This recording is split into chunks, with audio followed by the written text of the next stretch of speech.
She screamed as the officers pulled her out of the conference room. Her voice echoed down the marble hallway of the investment firm we both used to work for. Her designer heels scraped across the floor as two detectives held her wrists tightly in silver cuffs. Her face. Twisted. Red. Makeup streaked from tears. Not the polished queen of finance everyone thought she was. Not anymore. And me? I was standing right there. Calm. Hands in my pocket. Watching the show. "You set me up," she yelled, struggling, like that would change anything. "You psycho. You did this to me." I didn't say a word. I just stared at her, the same way she stared at me 9 months ago, when security dragged me out of that same building. I leaned closer. Whispered just loud enough for her to hear. "Remember when you said no one would ever believe me?" Her mouth dropped open. Her eyes widened. Then they put her in the back of the cruiser. And I walked back into the boardroom, this time, as the man taking her job. It started 3 years ago. I was working late, again. That was my life back then. Excel sheets. Coffee. Missed calls from friends I never saw anymore. But I didn't care.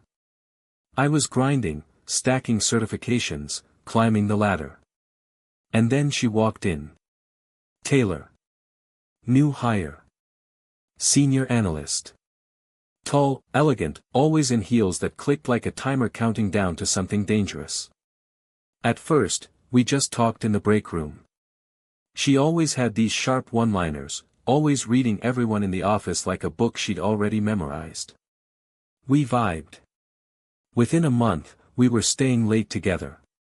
Her cubicle was next to mine, and somehow, she'd always look over right as I was about to leave. She'd smile and say, "You work too hard." But I like that.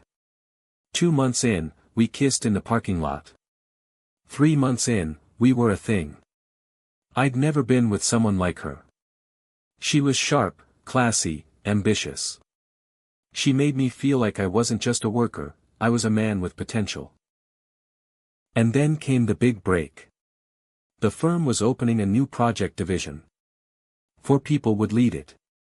Taylor and I both applied. Now here's where it got interesting. I thought it might drive a wedge between us. Competing for the same promotion. Office politics. But no. She said. "We'll make them see we're better together. Let's show them what power looks like." I believed her. God help me, I trusted her. It didn't fall apart all at once. That's the thing about betrayal. It starts quiet. Little things. Like how she suddenly knew about conversations I hadn't told her about.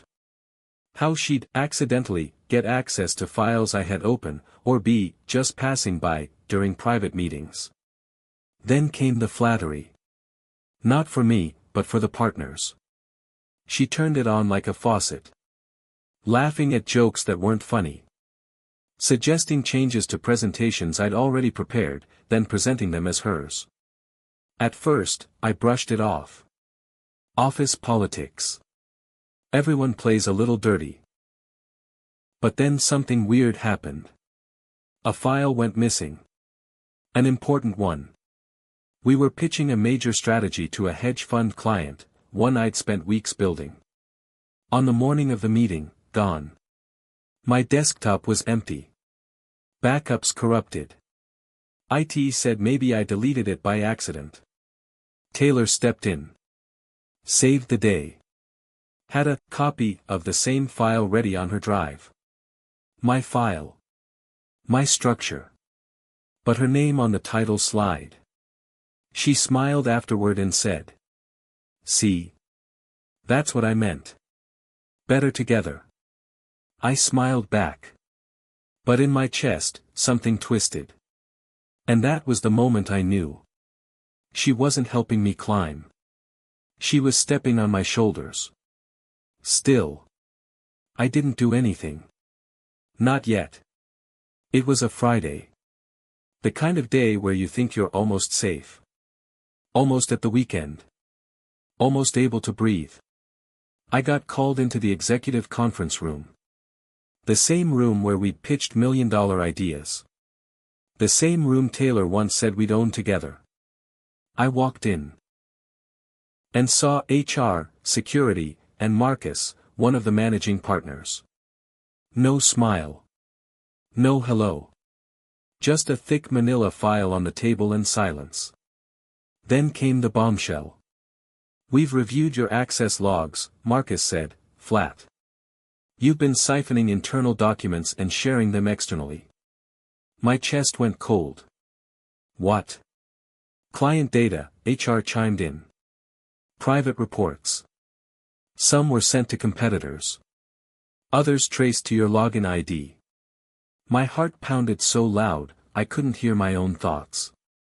"I didn't do that," I whispered. But nobody was listening. They had evidence. Screenshots. Email logs. A printed trail. And the worst part? One of the exhibits was a flash drive found in my desk drawer. I didn't put it there. But they weren't interested in how it got there.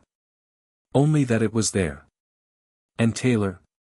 She wasn't in the room. She was standing in the hallway. Watching. Arms crossed. Expression blank. Like she already knew how it would go. I looked at her. She didn't flinch. Security came in. Told me to pack my things. I walked past her. I said just one word. "Why?" She tilted her head, like I'd asked what time it was. And said, "Don't take it personally. It's just business." They walked me out through the front doors like a criminal. No handshake. No explanation. Just that humiliating march through the lobby. People stared. Some whispered. Others didn't even look up. Taylor? She didn't even pretend to be sad. She just turned and walked away, like I'd never existed. And just like that, I was gone. No job. No credibility. No way to fight back. I called a few people. Old colleagues. Most of them didn't answer.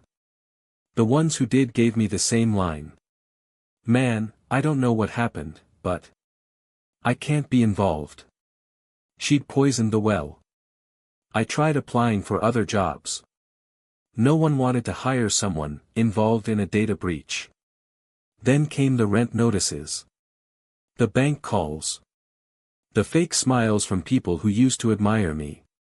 And still, I said nothing. I didn't cry. Didn't scream. Didn't beg. Instead, I went quiet. I started watching. I looked up security logs. Learned how companies track data. Spent nights on forums, reading about digital forensics and audit trails. I talked to people who knew how to dig beneath the surface, how to trace an IP, how to unmask a fake identity, how to hide your own. I sold my car. Moved into a cheap apartment. Cut out every distraction. I became obsessed with one thing. Not clearing my name. Destroying hers. I started with her assistant. Not directly. I just watched. Her name was Alana. New. Young. Too eager. I remembered how Taylor used to chew her out during meetings, subtle insults masked as feedback. One night, I found Alana's LinkedIn profile. Saw she'd posted about toxic environments without naming names. I sent a message from a burner account. "I used to work with Taylor. You're not crazy. I believe you." She didn't respond at first. But 2 days later, she replied. That opened the door. I learned things. Useful things. Like how Taylor was now in charge of vendor contracts. How she liked to keep things off paper. How she sometimes forced clients to use her external contacts, ones nobody could trace. I dug deeper. I pulled her old emails. Somehow, she forgot to scrub her metadata from shared files she'd sent years ago. Her habits hadn't changed. She'd been moving money through fake consulting invoices. Nothing huge. But enough to raise flags, if the right people were watching. So I built a file. Not just a folder on my laptop. A full portfolio. Charts. Timelines. Screenshots. And the flashiest part? A fake investor firm. Registered under a name that looked real. A brand new website. Slick enough to impress. I even hired voice actors to pose as partners in Zoom calls. Guess who we targeted? Taylor. We approached her through a strategic expansion offer. A clean email. Professional. From a fake partner at Meyerview Capital, the fake firm I built from scratch. The pitch was simple. We're looking for insider talent to help us integrate with select firms discreetly. Someone agile. Off the books. Well connected. And Taylor? She practically broke her neck jumping at the chance. She responded within 2 hours. Said she'd been looking for a move like this for a while. Said she had access to vendors, assets, and people we wouldn't believe. Exactly what I wanted her to say. We fed her ego. Told her she'd be the lead strategic integrator. Gave her a monthly retainer up front, real money I'd saved for months. Just enough to feel real. Not enough to trace. Over the next 3 weeks, we watched her spill. She sent over documents. Spreadsheets. Vendor contacts that didn't exist. Shell companies. We watched her actively manipulate budgets in her current role just to free up room for us. She thought she was pulling strings. But we were already tying the noose. The final proof?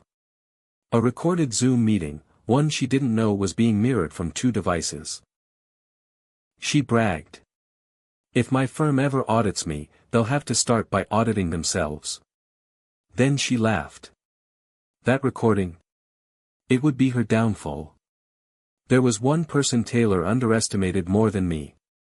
Her former mentor, Cynthia Graves. A senior executive. One of the founders of the firm. Taylor used to sing her praises. Until she didn't. See, once Taylor got her promotion, Cynthia was, quietly edged out. Early retirement, they called it.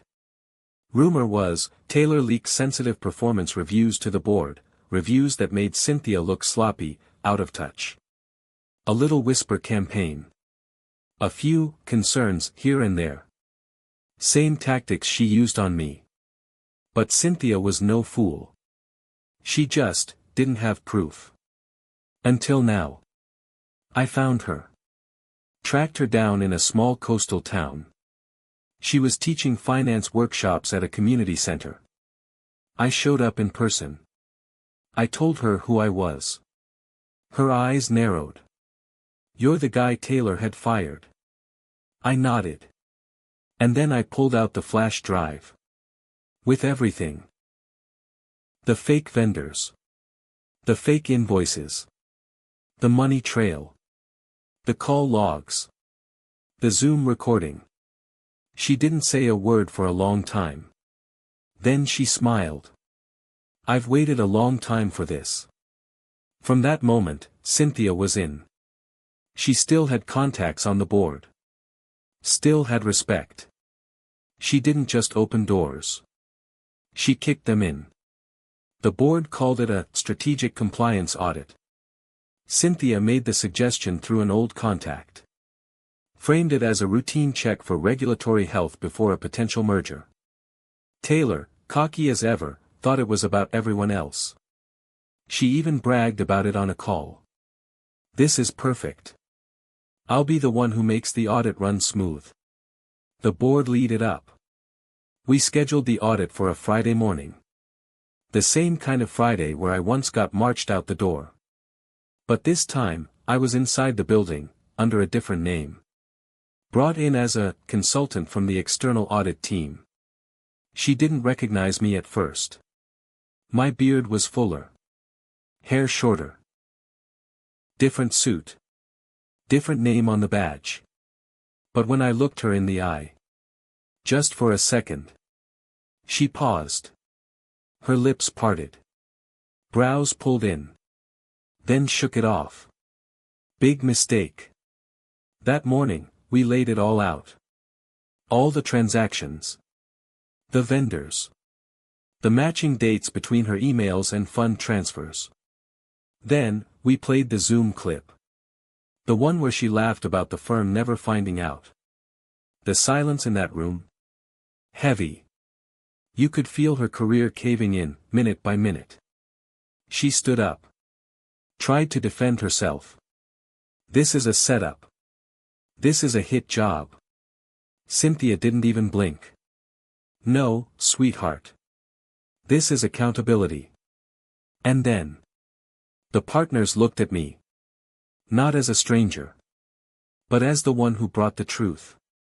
3 days after the audit, the story hit the press. Front page. Business section. Headline. Top exec implicated in multi-year fraud scheme at Varnon Capital. Her name was right there. Bold. Unmissable. A reporter got hold of the leaked internal report, Cynthia's doing. It had everything but the fingerprints. Anonymous sources confirmed the internal audit. Mentioned a former employee wrongfully terminated, helping to bring the fraud to light.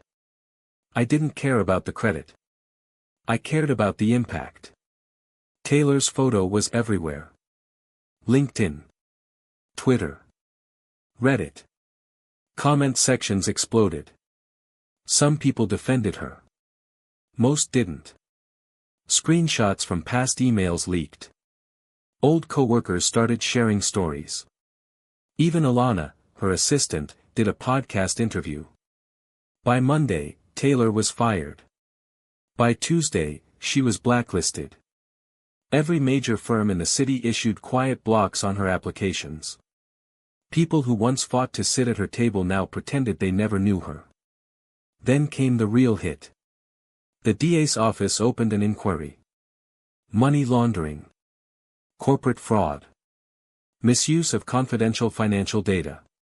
She wasn't arrested, yet, but they froze her accounts.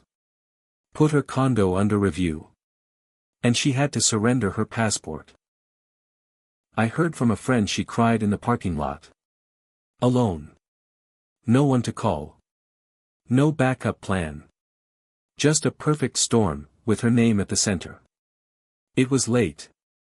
Almost midnight. I found her at the only place I figured she'd still feel safe, her old gym. Empty. Dark. Just one flickering overhead light in the lobby. She was sitting on a bench, hoodie pulled over her head, staring at nothing. She didn't hear me walk in. When she finally looked up, her eyes widened. Like she'd seen a ghost. Or karma, wearing my face. She stood, slowly. Cautious. So it was you, she said, voice brittle. I didn't answer. I just stood there, letting the silence do the talking. Then she snapped. You think you're a hero? You ruined my life. I raised an eyebrow. No, Taylor. You ruined my life. I just returned the favor, cleaner, smarter, and legal. She laughed. A short, bitter sound. I gave you everything. I made you relevant. You think anyone cared about you before me? I stepped forward.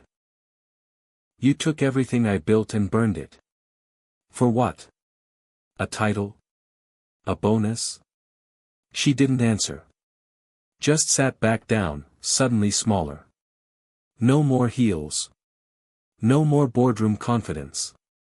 Just a woman who finally realized the spotlight she loved could burn. Are you happy now? She asked. I thought about it. About the months I spent clawing my way back. About the nights I couldn't sleep. The friends I lost. The future she tried to erase. No, I said. But I'm free. And you? You'll never be. I turned and walked out. She didn't follow. It's been 6 months. The story faded from the headlines, like all things do. Another scandal replaced it. Another fall from grace. But I still remember every second. Taylor took a plea deal. Avoided jail, but paid dearly. Her accounts drained. Her license revoked. She can't work in finance again, anywhere. She moved out of the city. Some say she's bartending somewhere under a fake name. Others say she's in therapy. I don't care enough to check. People still ask me how I pulled it off. The truth? I didn't plan to ruin her. Not at first. All I wanted was for someone, anyone, to believe me. To hear my side. To know I wasn't the villain in the story she told. But the longer I stayed quiet, the more I watched her climb on the ruins of what she broke. The more I realized. If I didn't destroy her, no one would. Now. I don't want revenge anymore. I want peace. And most days, I have it. I have a new job. A smaller firm. No suits, no boardrooms, no snakes in heels pretending to be partners. Just honest work. Some nights, I still think about her. Not with rage. Not even with satisfaction. Just as a warning. Some people wear masks so well. You forget there's a monster underneath. But me? I remember. And I never forget again.